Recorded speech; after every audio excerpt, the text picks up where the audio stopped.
Thanks for your patience. Sorry about that. Okay, I'll go ahead and get started. Again, as you mentioned, I'm Sarah. I'm a research project manager at the Energy Systems Integration Facility at NREL. So a quick run through of our agenda. Tell you a little bit about NREL and the capabilities that we're developing ESIP and the DERMS project that we're working on Smart Energy Solutions. And then Kevin will tell you a little bit more about the capability, and we'll talk together about kind of the future that we see for the project and the test bed itself. So this is, NREL is a Department of Energy owned lab. We have three really key research areas that we're focused on. And the biggest piece here for the DERMS is really the integrated energy pathway. So that focuses on topics such as grid modernization, EV integration, and really expanding our renewables platform and making it work for the grid at a meaningful scale. And so ARES is the initiative that we're working on for this project. This is a research platform that will be validating our future integrated energy systems. So here in this diagram, there's ESIP, which is the facility that I work at, which is based in Golden, Colorado. And that is the Energy Systems Integration Facility. And the capability there is essentially a power system that is up to 2 megawatts. The Flatirons campus is a larger scale system, and there are wind turbines, and there's more higher power grid research going on. There's up to 20 megawatts. And in addition to that, we have the virtual emulation environment, which is how we connect the networks and software and HAL components all together. And then we have the ESNet, which is expanded. It expands the network of national labs even further across the country. So here I'm showing this is essentially a diagram of ESIP itself. So looking at the research electrical distribution bus, that is our how we run our power system studies. So that's a real bus that we have running throughout the labs. And there are drops of all of these systems into each individual lab. So that's how we build our DER and bring it together. And we can use this for post-simulation of real assets, real hardware assets in the lab, in addition to the software and emulation environment. So we have energy storage here. That is, we have both residential scale and grid scale energy storage, building technologies, and we have a power systems integration lab. So those are really the two key components for this initial rollout of the DERMS are those couple of blocks there. The vehicles and commercial buildings, power systems integration, and the residential buildings, technologies and control. So talking about DERMS, ESIP itself, we work with NREL researchers, so I'm helping to coordinate a team of researchers who is focused on a couple of key areas, which is power systems integration research, as well as commercial buildings technology. So they are developing the buildings controls model. We have a virtual buildings service network that communicates over BACnet and OpenADR. And we also have industry and academic government, so we can work with utilities and other partners to test things like their inverter technologies and their hardware, as well as ADMS technologies. So what we're looking at with the DERMS with this SGS partnership is building that capability, bring it into the lab so that we can partner with multiple research use cases and combine those capabilities that we already have in the lab and leverage the advanced technology that's available with DERMS and ADMS and bringing that tool set together. So this will be an ARES asset. So this is something that users can come in and test and play around with and test their different technologies and their control strategies at a meaningful scale with researchers in our lab partnering together. So a couple of spotlights here. So these are our real-time digital simulators. We have multiple engines that we can work with, so we can do our hardware and loop testing here. ADMS testbed is a capability that we have developed in the lab, so we can bring in multiple vendor softwares to be tested in our ADMS, so we can use the utility models, and we can drive that power in the loop hardware modeling real time, and we can scale it and do different post simulation efforts that way. So And then here's a spotlight of some of our storage and energy loads technology. So we have grid scale load banks. We also have grid simulators, which are not shown here, but we can parallel them together to run grid processes that is up to 2 megawatts. And they can be individually operated as 200 kVA systems as well, and reconfigured and just being flexible load that way. Shown here on the other lab is the vehicle charging. So we have charging bays, real chargers up to 350 kilowatts. Again, that can integrate into our distribution network, our electrical distribution network. And then we also have on the other side our commercial buildings technology. So that's where we can test both real physical building automation systems, as well as hardware such as thermalized tank storage and other commercial buildings technologies like HVAC and commercial refrigeration. And this is showing our hydrogen area. So we have a filling station. We have electrolysis studies. We can test. We have over 600 kilograms of hydrogen storage, bioreactor, and electrolyzers and fuel cell technology. We do a lot of studies in testing the technologies themselves, as well as the compressors and dispensing technology for hydrogen fueling. So with this project that we're partnering with Smarter Grid, we're looking for something that is a flexible solution. So we want to have the capability to change devices as we go forward in the future. We know that there's challenges both the demand side and the distribution side level, so both front of the meter and behind the meter technologies. And we want to be able to bring in those programs, those technologies, and test them in our research network environment. So that is the key driver for this one. This is a picture of our initial setup that we're looking for. So this is just this high-level architecture is not detailed, granular, but the key here is that these are our integrated energy systems, and we want to basically put the hooks in place so that we are showing how they interconnect with each other, and showing that we can send a real-time control signal and have the demand side respond and be able to provide those grid services as well. And that's kind of our key use here, is to start with the open ADR messaging. That's what we're looking at for Strattegrid, to send that signal to the demand side resources. So it's a real building automation system that we have in our lab.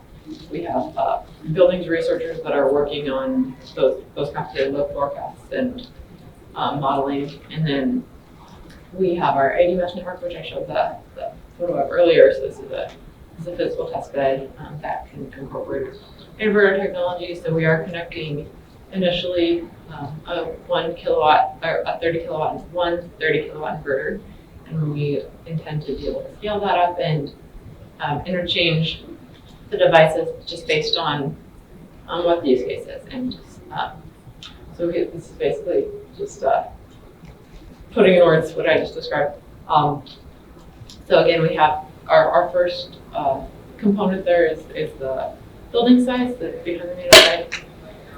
So we'll be using OpenADR for that, sending signals for load shed and peak prices and those types of use cases. And on the other side, we're having our connection to the AMS, one inverter to start, and then we'll intend to scale this up as we move forward and enable more complicated microgrid studies and more complicated diversity of devices and aggregators. And I'll hand it off to Kevin. Thank you. Hi folks, my name is Kevin Morrissey, and I'm an R&D manager at Smarter Grid Solutions. We're a group company of Mitsubishi Electric Power Products Incorporated, whose parent company is Mitsubishi Electric Japan. So Smarter Grid Solutions, what are we about? It really boils down to DER and renewable energy, connecting DER, managing the issues DER present to the grid, and also leveraging the benefits DER provide to the grid at the same time. So, I mean, there's the mission statement, but in plain English is what I just said. So just some quick statistics, that I should get out of the way. with Smarter Grid Solutions. We've been around for, I think, 17 years now, around that. Founded in the early mid-2000s out of a research institution. Originally based in Scotland, where there's lots of sheep, lots of renewable energy, but not a lot of people consuming that energy, so there's a lot of DEO to manage. There's a lot of power that needs to be actively controlled. But to date, we've got 30 DERMS deployments globally. We've deferred hundreds of millions of dollars of grid upgrades. A lot of those are non-wires alternatives, basically managing the software instead of upgrading, making bigger wires, and created $1 billion in grid and market value. So what DERMS means is different to everybody, and these are our suite of DERMS products does reflect that. On the left, StrataGrid is our grid DERMS, our grid-aware DERMS that NREL has in the testbed right now that Sarah just talked about. CirrusFlex is our VPP commercial and industrial DERMS, so it's for owner-operators who want to take control of their own sites and their own DVR, bid into markets, etc. Strata Resilience, that is our microgrid DERMS. It's really just a localized microgrid-specific grid DERMS for resilience, resynchronization, islanding, black start, all of that. And then those elements on the right, element flex and element grid, those are edge controllers. So they work in tandem with StrataGrid or CirrusFlex. They provide fail-safe and localized control and state machine support for that. That runs in conjunction with either the grid DERMS or those other VPP DERMS. So just again, highlighting StrataGrid in the lab right now, as well as Element Grid for some of the edge device control support. So what use cases, what does StrataGrid provide as a DERMS platform? I said DERMS means different things to everyone. Here's a big, busy slide with all of the different functions. I mean, it probably looks similar to the SEPA encyclopedia, but what's circled in red, that's what NREL is taking advantage of right now, but that doesn't mean that's the full picture. As you can see, I'll get a little bit more in detail about our upstream integrations to ADMS, to GIS systems, network model systems, etc. Weather stations, forecast systems, OT integrations, I guess I said ADMS already. And then downstream integrations, Sarah mentioned OpenADR, that's a key part of the project we're doing right now, but it doesn't end there. There's 2030.5 that's going to be following on OpenADR. Not specifically at NREL, but in the utility DERMS roadmaps in general, that's what we see. So basically what we're looking at is the red boxes is only a small piece of the picture, but there's a lot more that we could do. And so we're looking for opportunities to do that with NREL and with other partners. And I'm sure NREL has use cases in mind that Sarah's going to talk about in a minute for potential future use cases for DERMS. A little bit more, the integrations, it's really big for us, integrations. I mean, one of the reasons, NREL, when they went out to procure a DERMS for the testbed, there was a competitive tender. They looked at a lot of different industry DERMS. And one of the reasons that SGS's StrataGrid was selected was integrations, the integration piece, where ADMS agnostic is not locked down to a specific ADMS system, which means it can talk to any ADMS system.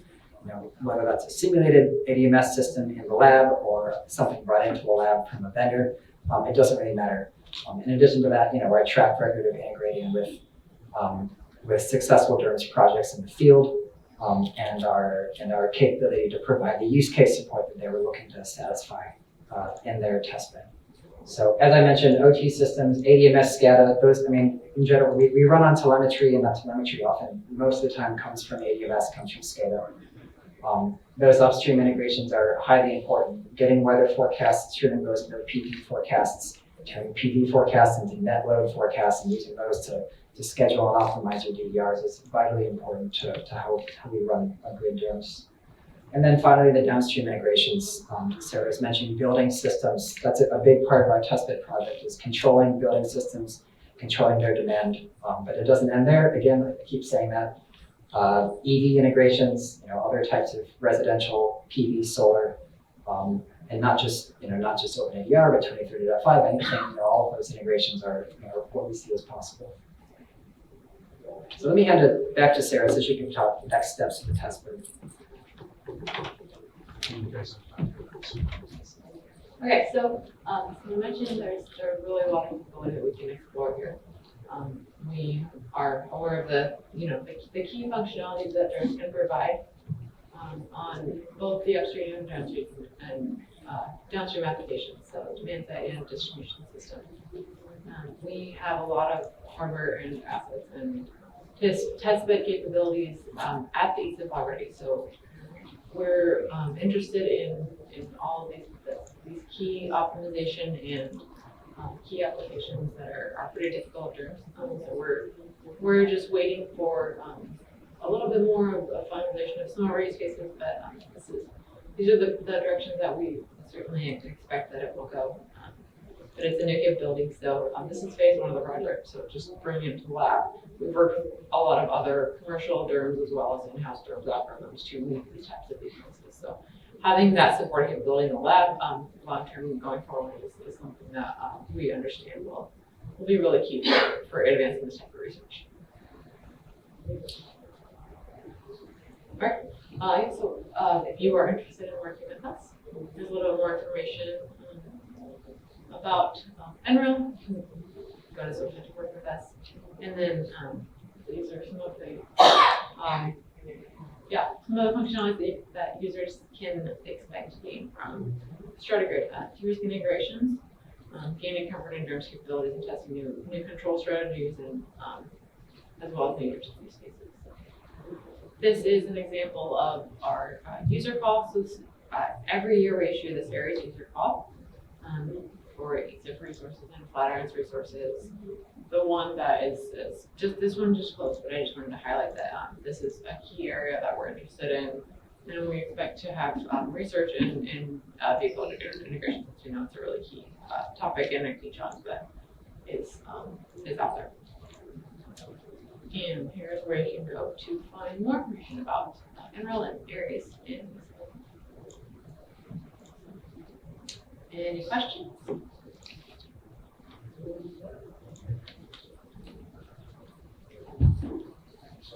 That'd be great. Thanks. Hi, my name is Shannon Library. I'm with Constellation Energy. I just had a question. Thank you for the presentation about the flexibility of hydrogen electrolyzers. From your research, how are you seeing hydrogen production being flexible with demand response? So that is certainly an area of research. I guess I don't know that I can necessarily speak to my research itself. There's a really key hydrogen group that's going on. That is definitely something that we're exploring. We are building out either even higher power and higher performing electrolyzers. And there are some power systems groups who are also using that as an asset within their microgrid research.